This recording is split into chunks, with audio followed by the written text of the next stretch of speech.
चलिए स्टूडेंट, आज फिर से नई कक्षा की शुरुआत करते हैं जिसमें आप सब क्या पढ़ रहे थे।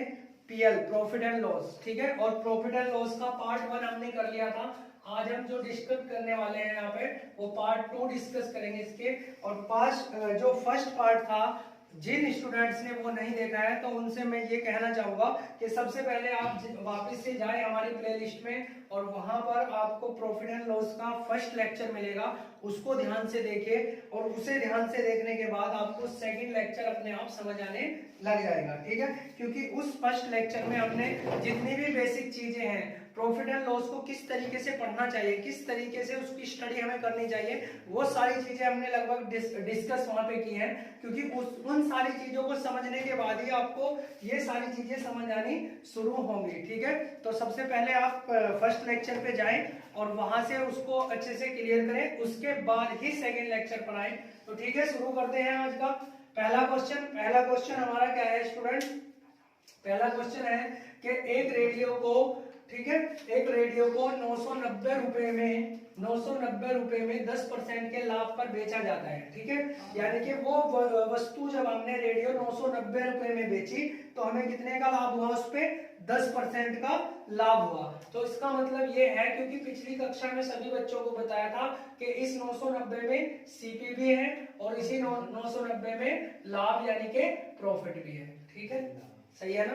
तो ये सारी चीजें आपको पता होंगी। यदि उसे 890 रुपए में बेचा गया होता तो उस वस्तु पर वास्तविक लाभ या हानि होती, ठीक है।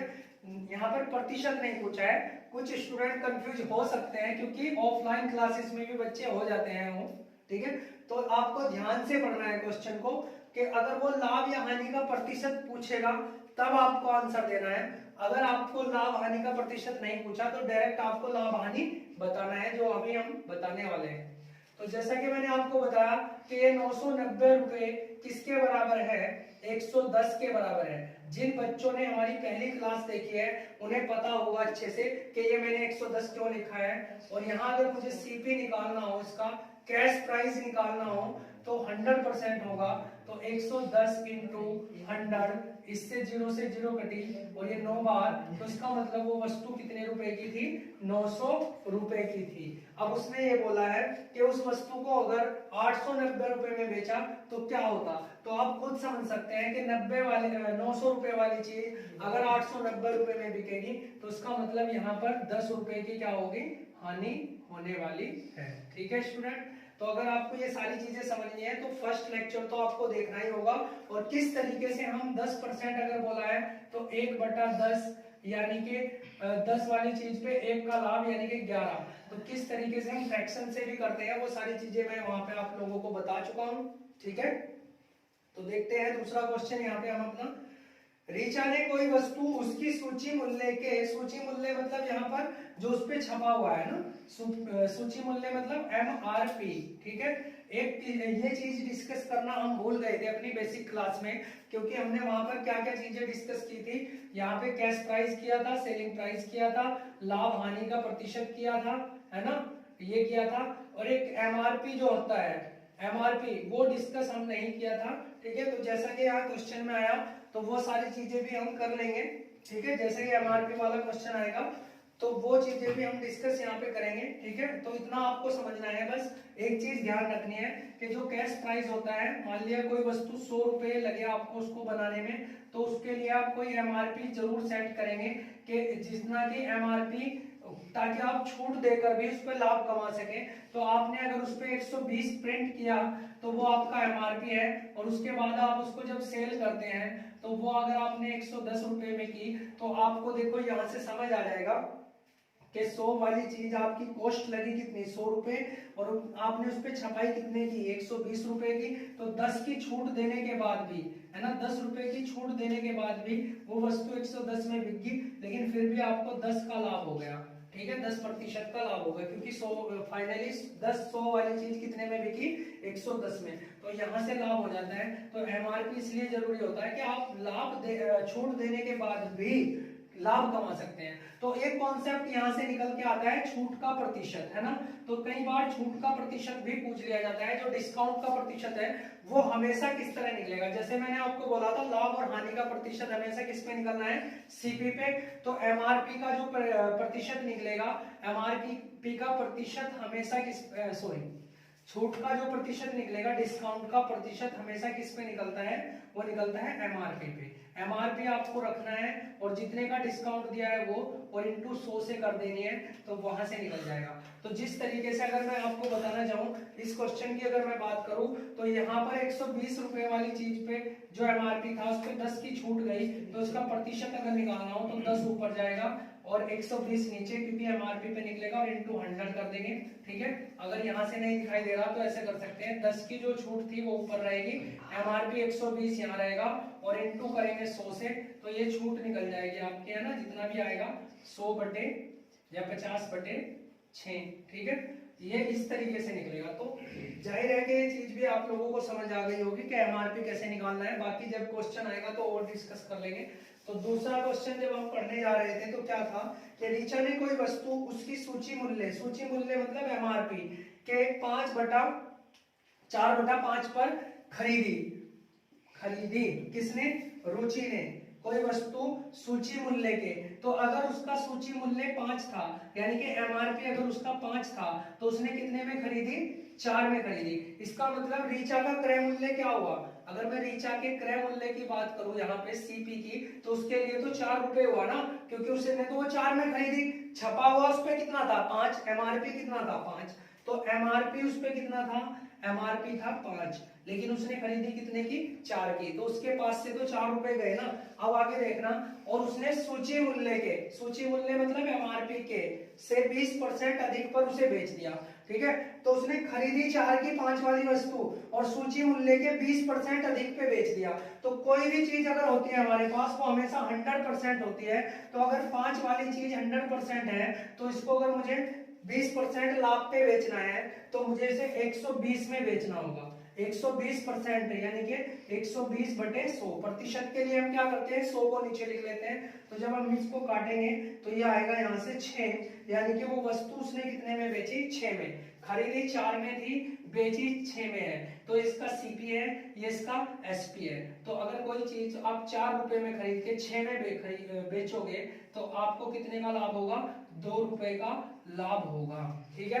लेकिन उसने लाभ का प्रतिशत पूछा है, तो लाभ का प्रतिशत हमेशा किस पे निकलता है, क्रय मूल्य पे, और उसका क्रय मूल्य कितना था, 4, तो 2 का लाभ 4 पे हुआ, गुणा कर दी मैंने 100 से, तो जब ये कटेगा तो यहाँ 50% इसका आंसर आने वाला है। तो 50% का उसे क्या हुआ, लाभ हुआ, ठीक है। स्टूडेंट देखो, इन चीजों को आप ऐसे ना करके डायरेक्ट भी कर सकते हैं, क्यों, क्योंकि देखना 2 का लाभ हुआ, 4 पे हुआ, तो आपको पता है ये 4 से कितना है, ये इसका 50% है, तो इसका मतलब 50% का लाभ हुआ। प्रतिशत में हम ये सारी चीजें डिस्कस करेंगे। तो नेक्स्ट क्वेश्चन यहाँ पे डिस्कस करेंगे स्टूडेंट, क्वेश्चन नंबर 3, 15 वस्तु। देखो ये अलग टाइप का क्वेश्चन है आपके लिए, है ना। तो किस तरीके से इसे करना है मैं आपको बता रहा हूं कि 15 वस्तुओं का क्रय मूल्य 10 वस्तुओं के विक्रय मूल्य के बराबर है, तो लाभ या हानि का प्रतिशत ज्ञात करो, ठीक है। तो क्या समझना है, 15 वस्तुओं का क्रय मूल्य, देखो समझना है, क्वेश्चन को समझना है। 15 वस्तुओं का क्रय मूल्य यानी कि सीपी कितनी वस्तुओं के बराबर है, 10 वस्तुओं के विक्रय मूल्य यानी कि सेलिंग प्राइस। तो क्रय विक्रय में नहीं फंसना है ना, मतलब 15 वस्तुएं जितने में वो खरीदता है उतने में वो 10 वस्तुएं बेच देता है, इतना समझना है, ठीक है। 15 वस्तुओं का क्रय मूल्य यानी कि 15 वस्तुएं जितने में उसने खरीदी होंगी, ठीक है, वो 10 वस्तुओं के विक्रय मूल्य के बराबर है, उतने में उसने 10 बेच दी। तो आप ध्यान से समझना कि 15 वस्तुएं आपने खरीदी, किसी भी पैसे में खरीदी होगी, और उतने पैसे में आपने 10 बेच दी, तो आपको लाभ होगा या हानि, ठीक है, लाभ होगा ना। क्यों, क्योंकि अभी आपके पास 5 वस्तुएं बची हैं, और उन 5 वस्तुओं को, क्यों, जितने में आपने 15 खरीदी थी, मान लिया आपने 15 200 रुपए में खरीदी थी, तो 200 में तो आपने 10 बेच दी ना, 200 रुपए आपके पास आ गए, तो बची वस्तुएं 5, अब आप इनको बेचोगे तब लाभ कमाएंगे, ठीक है। तो यहाँ कहीं ना कहीं लाभ होने वाला है। तो बात वही समझनी है कि 15 वस्तुओं का जो सीपी होता है वो 10 वस्तुओं के एसपी के बराबर है। तो अगर मैं यहाँ से इसको छोटा करना चाहूँ तो 3 का सीपी 2 के एसपी के बराबर हो सकता है, क्योंकि ये दोनों 5 से कट जाएंगे। अब क्या करना है, इसको इसके बटे में लाते हैं और उसको उधर ले जाते हैं। जिन स्टूडेंट को नहीं पता तो बराबर में ऐसे ही होता है, जब कोई वस्तु इधर से चीज इधर आएगी तो वो उसके बटे में आएगी, इधर वाली उधर उसके बटे में। तो ये हो जाएगा सीपी बटे एसपी, क्योंकि ये बटे में आ गई और 2 उधर ही था और 3 नीचे चला गया। तो आपके सामने पिक्चर बिल्कुल क्लियर है क्या, कि आपने कोई वस्तु 2 में खरीदी थी और बेची कितने में, 3 में। तो आपको कितने का लाभ हुआ, 1 का लाभ हुआ। उसने क्या पूछा है, लाभ का प्रतिशत बताओ। तो 1 का लाभ किस पे हुआ, प्रतिशत अगर निकालना है तो लाभ का प्रतिशत अगर निकालना है तो पता है ना कैसे कराया था फर्स्ट क्लास में, ठीक है। तो लाभ का प्रतिशत 1 किस पे निकलेगा, सीपीपी पे, यानी कि आप 2 पे निकालोगे, से 2 में खरीदी थी तो इनटू 100 करोगे तो आएगा 50%। तो आंसर आपका 50% यहाँ से प्राप्त होता है, ठीक है। 50% का लाभ आपको हुआ। तो अगर कंफ्यूज नहीं होना है तो आपको इस तरीके से कर सकते हैं, ठीक है, लिख करके। नहीं तो आप डायरेक्ट भी कर सकते हैं। आपको पता है कि 15 वस्तुओं का क्रय मूल्य कितने के बराबर है, 10 के बराबर है। इसका मतलब 5 वस्तुएं अभी मेरे पास बची हुई है, 5 वस्तुएं बची हुई है और वो लाभ कितनी हो गई, 10 पे, 10 इंटू 100। तो आप डायरेक्ट भी यहाँ से क्वेश्चन निकाल सकते हैं, 50% है ना, डायरेक्ट भी निकाल सकते हैं। लेकिन जब आप वस्तुओं का इस्तेमाल करके निकालेंगे, जब आप वस्तुओं का इस्तेमाल करके निकालेंगे तो आपका लाभ प्रतिशत हमेशा किस पे निकलेगा, जितनी वस्तुएं आपने बेच दी, ठीक है। बची हुई कितनी है, देखो 5 वस्तु 15 का क्रय मूल्य 10 के विक्रय के बराबर है, यानी कि 15 खरीदी थी 10 बेच दी, तो कितनी बच रही है आपके पास, 5 बच रही है। और कितनी बेच दी, 10 इंटू बटे में 10 कर दो गुना 100। तो यहाँ से भी आप 1 सेकंड में आंसर प्राप्त कर सकते हैं, ठीक है। तो इस तरीके से ये क्वेश्चन होगा आपका। अब नेक्स्ट क्वेश्चन हम करेंगे जिसमें कुछ और जोड़ेंगे थोड़ा। अगर क्वेश्चन इस तरीके से आ जाए तो कैसे करना है, तो आप एक बात समझना कि 75 मीटर कपड़ा बेचने पर जब कोई दुकानदार 75 मीटर कपड़ा बेचता है, बेचने का मतलब सेलिंग प्राइस, यानी कि 75 मीटर कपड़े के सेलिंग प्राइस, ठीक है। 75 मीटर कपड़ा बेचने पर एक दुकानदार को 75 मीटर कपड़े के विक्रय मूल्य के बराबर लाभ होता है। तो ऊपर वाला क्वेश्चन देख के और नीचे वाले क्वेश्चन में कोई कंफ्यूजन नहीं होना चाहिए। वो क्वेश्चन इस तरीके से होगा कि इतनी वस्तुओं का क्रय मूल्य इतने के बराबर है, वो इस तरीके से होगा। और इस क्वेश्चन को भी हम कहीं ना कहीं इसमें लेके आएंगे, लेकिन इसके लिए थोड़ा लैंग्वेज है तो उसको पहले सोल्व करेंगे कि 75 मीटर कपड़ा बेचने पर, यानी कि 75 मीटर कपड़े का जो सेलिंग प्राइस है पर एक दुकानदार को 25 मीटर कपड़े के विक्रय मूल्य के बराबर, 25 मीटर कपड़े के विक्रय मूल्य यानी कि सेलिंग प्राइस के बराबर क्या होता है, लाभ होता है।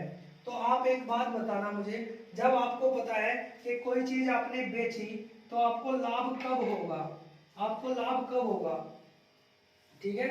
जब कोई वस्तु आपने बेची तो लाभ कब होगा, जब आपने वो क्रय मूल्य से ज्यादा में बेची होगी, यानी कि जितना आपका क्रय मूल्य था उससे जब ज्यादा में बेची होगी, ठीक है। तो सेलिंग प्राइस कैसे निकलता है, सेलिंग प्राइस आपका निकलता है जब आपके क्रय मूल्य में लाभ जो है, प्रॉफिट जो है प्लस हो जाता है, ठीक है। तो वो आपका सेलिंग प्राइस होता है। सेलिंग प्राइस में क्या क्या होता है, आपका क्रय मूल्य भी होता है और आपका प्रॉफिट भी होता है। तो उसने यही बोला है कि 75 मीटर कपड़े का जो सेलिंग प्राइस है वो बराबर होगा किसके, कितना लाभ हुआ उसे, किसका लाभ हुआ उसे, ठीक है, उसे लाभ हुआ है। या फिर यही चीज आप ऐसे भी कह सकते हैं स्टूडेंट, जैसे मैंने बोला था कि सेलिंग प्राइस, देखो पहले कॉन्सेप्ट को समझना बहुत जरूरी है, उसके बाद क्वेश्चंस को करना बहुत इजी हो जाता है। तो सेलिंग प्राइस अगर होता है वो कैश प्राइस प्लस प्रॉफिट के बराबर होता है। तो यही बात मैं ऐसे भी तो बोल सकता हूं कि अगर मैं सेलिंग प्राइस में से ये कैश प्राइस घटा दूं तब भी तो लाभ ही निकलेगा ना, तब भी तो प्रॉफिट ही निकलेगा। अगर मैं इसमें से ये घटा दूं तब भी प्रॉफिट ही निकलेगा। क्यों, कैसे? अगर कोई वस्तु 500 रुपए की थी, ठीक है, और वो सॉरी कोई वस्तु 500 रुपए में बिकी और वो 400 रुपए की आपने खरीदी थी, तो 400 रुपए अगर उसमें से लेस कर दूं तो जो 100 बचा वो आपका लाभ ही तो था, ठीक है ना, वो लाभ ही तो था। तो वही चीज समझनी है, बस क्या बोलना है कि 75 मीटर कपड़ा बेचने पर यानी कि 75 मीटर का जो सेलिंग प्राइस है वो बराबर वो उसे क्या हुआ, उसे लाभ हुआ। आपको देखना है एक दुकानदार को 25 मीटर कपड़े के विक्रय मूल्य तो बाद की बात है, पहले ये देखना है लाभ हुआ है या हानि हुआ। इस तरीके के क्वेश्चन में तो उसे लाभ हुआ है, उसे क्या हुआ है, लाभ हुआ है। तो अगर उसने 75 मीटर कपड़ा बेचा तो उससे पहले उसने 75 मीटर कपड़ा खरीदा भी तो होगा ना। तो जब आप 75 मीटर कपड़े के सेलिंग प्राइस में से उस 75 मीटर कपड़े के जो खरीदा हुआ था वो वैल्यू घटेगी, तभी तो आपको लाभ मिलेगा ना, ठीक है। तो अगर 75 मीटर उसने कपड़ा बेचा है तो उससे पहले 75 मीटर कपड़ा उसने खरीदा होगा, तो उस बेचे हुए मूल्य में से खरीदा हुआ मूल्य जब घटेगा तब लाभ आएगा। और वो लाभ कितना आएगा, वो 25 मीटर कपड़े के विक्रय मूल्य के बराबर आएगा, यानी कि 25 मीटर के एसपी के बराबर आएगा, ठीक है, 25 मीटर के एसपी के बराबर आएगा। तो यही डेवलप करना था आपके दिमाग में, मुझे बस यही चीज डेवलप करनी थी कि जब इस तरीके का क्वेश्चन आएगा तो वन लाइन में आप उसको कैसे समझ पाएंगे ताकि आपको कंफ्यूजन ना हो और आप सटीक आंसर दें। तो 75 मीटर कपड़ा बेचने पर एक दुकानदार को क्या हुआ, लाभ हुआ। तो मैंने क्या कर लिया, उस विक्रय मूल्य में से क्रय मूल्य घटा दिया, क्योंकि अगर 75 बेचा तो 75 खरीदा भी होगा तब लाभ आ गया। तो अब हम यहाँ से डायरेक्ट कर सकते हैं, सेलिंग प्राइस को इधर लाके घटा देंगे और ये उधर जाके प्लस हो जाएगा। तो आप समझ सकते हैं जब ये 25 75 में से घटेगा तो यहाँ आ जाएगा 50 एसपी, यानी कि 50 मीटर एसपी का मूल्य जो बराबर होगा 75 के सीपी के बराबर होगा। तो वही चीज, या तो आप इसको थोड़ा छोटा कर लें, 25 दूनी और 25 दिया, तो आप ये कह सकते हैं कि 2 एसपी बराबर है 3 सीपी के। तो ये इसके बटे में जाएगा और ये उसके बटे में, तो एसपी बटे सीपी और 3/2। इसका मतलब आपने वो वस्तु कितने की खरीदी थी, आपने खरीदी थी कितने की, 2 की, और बिकी वो कितने की, 3 की। तो 1 का लाभ हुआ और किस पे हुआ, 2 पे, क्योंकि खरीदी हुई मूल्य पे ही निकालना है और इनटू बड़ी 100 से, तो 50% कहीं ना कहीं इसका भी आंसर निकल जाता है, ठीक है स्टूडेंट। भले ही इस क्वेश्चन को समझाने में टाइम लगा है, लेकिन आप अगर कॉन्सेप्ट को समझ जाते हैं तो फिर सारी चीजें आप धीरे धीरे करने लगेंगे, ठीक है। क्वेश्चन यहाँ पे देखते हैं स्टूडेंट, क्वेश्चन नंबर 5 आज की कक्षा का। समान क्रय मूल्य वाली 14 घड़ियां, ठीक है, जैसा क्वेश्चन अभी किया था बस उसमें थोड़ा सा अलग है ना। इस बार 14 घड़ियां दे दी है ना, पिछली बार ऐसा नहीं दिया था। तो समान क्रय मूल्य वाली 14 घड़ियों को 450 रुपए प्रति घड़ी की दर से बेचने पर, अब आप एक बात बताइए जरा मुझे, अगर 14 घड़ी हैं और प्रत्येक 450 की है, ठीक है, 450 की, तो इतने की बिकेगी या नहीं बिकेगी, ठीक है ना। 14 घड़ियों को प्रत्येक को 450 रुपए की दर से बेचने पर, तो इसका मतलब बेचने के बाद इतनी धनराशि प्राप्त होगी। 4 घड़ियों के क्रय मूल्य के बराबर क्या होता है, लाभ। तो मैंने पिछले क्वेश्चन में भी आपको बताया था कि बेचने से, इतने पैसे में बेचने से लाभ हुआ। तो लाभ कब होगा, जब इस सेलिंग प्राइस में से क्या घटा दोगे, कैश प्राइस, है ना। जब इस, मान लिया ये सेलिंग प्राइस है आपका, जब इसमें से कैश प्राइस घटेगा तभी तो आपको प्रॉफिट मिलेगा ना, ठीक है, तभी तो प्रॉफिट मिलेगा। तो ये सेलिंग प्राइस हो गया, क्योंकि एक घड़ी 14 की है और प्रत्येक 450 की बिकनी है, 14 घड़ियां हैं, तो इतना क्या हो गया, सेलिंग प्राइस। और जब इतना घटा तो इसमें से इन 14 घड़ियों का पहले कोई, जो 14 घड़ियां हमने जितने में खरीदी थी उसका कैश प्राइस रहा होगा। तो जब इस पैसे में से 14 घड़ियों का कैश प्राइस घटेगा तभी तो प्रॉफिट आएगा। और वो प्रॉफिट कितना है, 4 घड़ियों के किसके बराबर है, क्रय मूल्य के, यानी कि सीपी के बराबर है, ठीक है। तो इस कॉन्सेप्ट में आपको यही चीज ध्यान रखनी होती है कि बेचने से लाभ हुआ या हानि। लाभ हुआ तो इस बिकी हुई में से सेलिंग प्राइस में से कैश प्राइस को घटा देते हैं तो प्रॉफिट आ जाता है। और फिर वो देखते हैं कि वो प्रॉफिट जो हुआ 4 घड़ियों का वो क्रय मूल्य के बराबर हुआ या सेलिंग प्राइस के बराबर हुआ। तो यहाँ क्रय मूल्य के बराबर हुआ, इसलिए मैंने यहाँ पे सीपी लिख दिया। अगर वो बोलता 4 घड़ियों के सेलिंग प्राइस के बराबर होता तो फिर मुझे यहाँ एसपी लिखना पड़ता। तो इस तरीके से होगा। अब क्या होगा, इसको उधर ले जाएंगे तो समझना 14 इंटू, देखो इसको तो हमें काटना ही है इसलिए मैं इसकी गुणा करके नहीं लिख रहा। तो ये कितना हो गया, इधर जाके जुड़ गया तो 18 सीपी। अब उसने क्या पूछ रखा है, एक घड़ी का क्रय मूल्य, और क्रय मूल्य ये है लेकिन ये 18 का है, तो ये 18 इसके बटे में जाएगा, यानी कि एक का सीपी बराबर आ जाएगा 14 इंटू 450 बटे 18, और 18 से अगर मैं इसको काटूंगा तो 9 दूनी 18 और 9 पंजे 45, और ये कटेगा इससे 7 बार और 7 पंजे 35। इसका मतलब एक घड़ी का जो सीपी आया वो कितना आएगा 350, क्योंकि 7 पंजे कितने होते हैं 35। तो यहाँ से इस तरीके से क्वेश्चन करना है स्टूडेंट। अगर आप कॉन्सेप्ट को समझते हैं तो फिर ये सारी चीजें आपके लिए बहुत आसान है। जो क्वेश्चन चाहे कैसी भी लैंग्वेज में वो दे, आप हर तरीके से क्वेश्चन को करने के लिए रेडी होंगे। ठीक है, तो चलिए शुरू करते हैं दूसरा नेक्स्ट क्वेश्चन। उसने बोला है, देखो हर बार पिछले क्वेश्चन में भी हमने लाभ लिया था, तो इसलिए मैं इस बार हानि लेकर आया हूं ताकि आपको सारी चीजें और आसानी से समझ आए।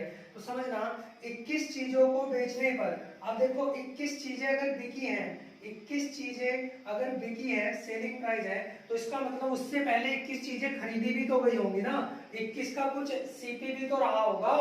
ठीक है, तो देखते हैं लाभ हुआ या हानि। ठीक है, तो आप एक चीज समझना थोड़ा कि अगर वो लाभ कहता है तो क्या होता है हमेशा, तो सेलिंग प्राइस में से जब सीपी घटता है तब लाभ आता है, जब प्रॉफिट आता है। ठीक है, लेकिन अगर हानि आ जाए तो हानि का मतलब क्या होगा, इसका मतलब जितने में हमने खरीदी थी उससे कम में बेची है, तो यानी कि जब खरीदी हुई में से हम सेलिंग प्राइस को घटा देंगे तो वो हमारी हानि होती है, तब हानि आती है। कैसे, अगर नहीं समझ आया तो कैसे समझना। ठीक है, तो आप एक बात बताएं, अगर कोई वस्तु 200 रुपए की थी और बिकी 180 की, तो मैं बता सकता हूं या नहीं 20 की हानि हुई है। तो इस तरीके से तो वही चीज ध्यान से रखनी है। अब हानि वाला कॉन्सेप्ट देखना है 21 चीजों को बेचने पर हुई हानि, तो अगर 21 चीजों को बेचने पर हानि हुई है, इसका मतलब जब वो 21 चीजें हमने खरीदी थी तो उनका क्रय मूल्य ज्यादा था, तभी तो बिकी हुई वैल्यू कम होने इसके बाद हानि हुई है।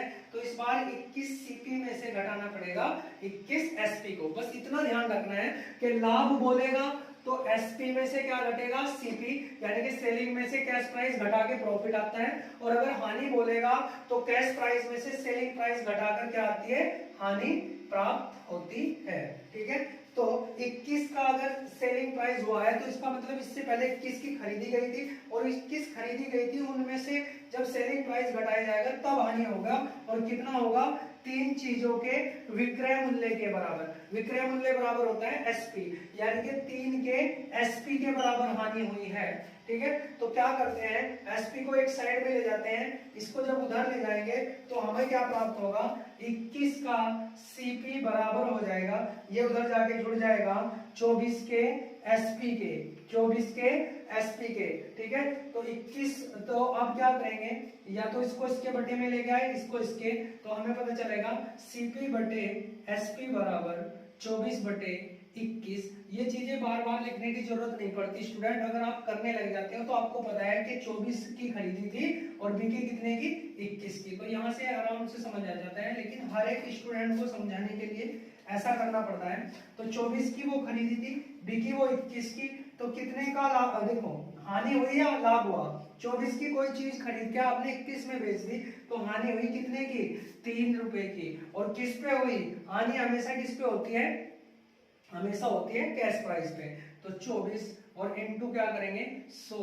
ठीक है, तो उसने यही पूछा था, तो हानि का प्रतिशत, तो 3 से करते हैं 8 बार, 8 के 24, और 8 अगर मैं यहाँ रखता हूँ तो ये कहीं ना कहीं 12.5% आंसर आपका आने वाला है। ठीक है, क्योंकि जब 100 को हम 8 से भाग करते हैं तो देखो 4 से भाग करता तो 25 आता, लेकिन 4 से डबल से भाग कर रहा हूं तो 25 का आधा 12.5। ये चीजें भी आप लोगों को समझाई जाएंगी, तो 12.5 इसका आंसर यहाँ से प्राप्त होगा। ठीक है स्टूडेंट, क्वेश्चन नंबर 7 देखेंगे स्टूडेंट। किसी वस्तु के क्रय मूल्य, ये क्रय मूल्य है और विक्रय मूल्य है ना, क्रय मूल्य और विक्रय मूल्य यानी कि सीपी और एसपी है ना, सीपी और एसपी का अनुपात 5:4 है, यानी कि वो वस्तु हमने कितने की खरीदी थी 5 की और बेची कितने की 4 की, तो हानि का प्रतिशत। तो बहुत आसान तरीके से अगर 5 वाली वस्तु 4 में बिकी है तो 1 की हानि, और हानि का प्रतिशत हमेशा किस पे निकलता है सीपी पे, तो 5 पे हुई इंटू 100, तो इसका मतलब 20% यहाँ से आपका आंसर आ जाता है, 20% की हानि। क्वेश्चन नेक्स्ट क्वेश्चन हम देखते हैं, सेम उसी के तरीके से है ना। क्वेश्चन लिखने में भले ही टाइम लगा हो लेकिन आंसर बहुत आसानी से मिल रहा है। किसी वस्तु के क्रय मूल्य यानी कि सीपी और विक्रय मूल्य एसपी का अनुपात, सीपी कितना है इतना और एसपी कितना है इतना, खरीदी 20 की थी, बिकी कितने की 21 की, तो इस बार लाभ हुआ है तो लाभ का प्रतिशत, तो 20 वाली चीज अगर 21 की बिकेगी, एक का लाभ होगा किस पे 20 पे, इंटू करेंगे 100 से, तो आंसर आएगा 5%। ठीक है ना स्टूडेंट, बहुत आसान तरीके से सारे क्वेश्चन कर पाएंगे। स्टार्ट। तो क्वेश्चन नंबर 9 यहाँ पे देखेंगे स्टूडेंट, अलग टाइप का है, ये अलग टाइप है, ये अलग टाइप है, हर एक अलग टाइप का क्वेश्चन आप लोगों को दिया जा रहा है ताकि ज्यादा से ज्यादा चीजों को आपको समझाया जा सके और अच्छी तरीके से सारी चीजें आप समझ भी सकें। ठीक है, तो देखते हैं क्वेश्चन नंबर 9। एक व्यक्ति अपने टाइपराइटर को 5% की हानि पर बेचता है, हमें नहीं पता वो वैल्यू कितने का उसने खरीदा था, लेकिन उसने 5% की हानि पर बेच दिया। यदि वह उसे 80 रुपए अधिक में बेच देता, ठीक है ना, 5% की उसने हानि पे बेचा, अगर वो 80 रुपए अधिक में उसको बेच देता तो उसे 5% का लाभ होता है, तो उसका क्रय मूल्य बताना है। ठीक है, तो इस तरह का क्वेश्चन आप बहुत आसान तरीके से कैसे कर सकते हैं, तो समझना कि 5% की हानि अगर हुई है और वो कह रहा है अगर वो इस 5% की हानि से कुछ तो उसे पैसा मिला होगा ना, ठीक है, तो उसने बोला है कि वो 80 रुपए ज्यादा में बेच देता, ज्यादा में, तो उसे क्या हो जाता 5% का लाभ हो जाता। जैसे 80 रुपए बढ़ा के बेचेगा तो 5% का लाभ हो जाएगा, यानी कि इन 80 रुपए के बढ़ाने से जो 5% की हानि थी वो भी खत्म हो गई और 5% का लाभ मिला 100 अलग। ठीक है, तो इसका मतलब 5% की हानि खत्म, 5% का लाभ, तो 10% के बराबर है ये अकेला 80। ठीक है, 10% के बराबर है 80, तो अगर 10% 80 के बराबर है तो क्रय मूल्य बताओ विद्यार्थियों क्या होता है, हमेशा 100% होता है। क्रय मूल्य क्या होता है 100%, तो अगर 10% 80 के बराबर है तो 100 इससे 10 गुना, तो इसका मतलब वो इससे 10 गुना 80 800। ठीक है, या फिर ऐसे भी कर सकते हैं कि 10 बराबर किसके है 80 के, तो 100% बराबर किसके 10 हमेशा अपॉन में जाएगा और जो निकालना है वो इनटू में, तो 800 आंसर आपका आ जाता है। नहीं, ठीक है, क्वेश्चन नंबर नेक्स्ट और लास्ट क्वेश्चन आज का। ठीक है, जैसा कि आप लोगों को पता है कि हम 10 क्वेश्चन मिनिमम और मैक्सिमम भी 10 क्वेश्चन डिस्कस करते हैं ताकि आपका जो एक फ्लो है वो बना रहे, है ना, छोटी छोटी वीडियो में ही आपको अधिक से अधिक कंटेंट दिया जा सके और आप धीरे धीरे करके एक एक सीढ़ी को चढ़कर अपनी मंजिल तक पहुंच सके। तो ठीक है, देखते हैं लास्ट क्वेश्चन। लास्ट क्वेश्चन क्या है, कोई वस्तु 5% के लाभ से बेची जाती है, ठीक है ना, कोई वस्तु 5% के लाभ से बेची जाती है, विक्रय मूल्य तथा क्रय मूल्य का अनुपात क्या होगा। ठीक है, कुछ नहीं दिया, सिर्फ इतना बोला है कि कोई वस्तु 5% के लाभ पे बिकी, तो 5% के लाभ को हमें पता है परसेंटेज को खत्म करने के लिए हमें नीचे 100 लिखना पड़ेगा।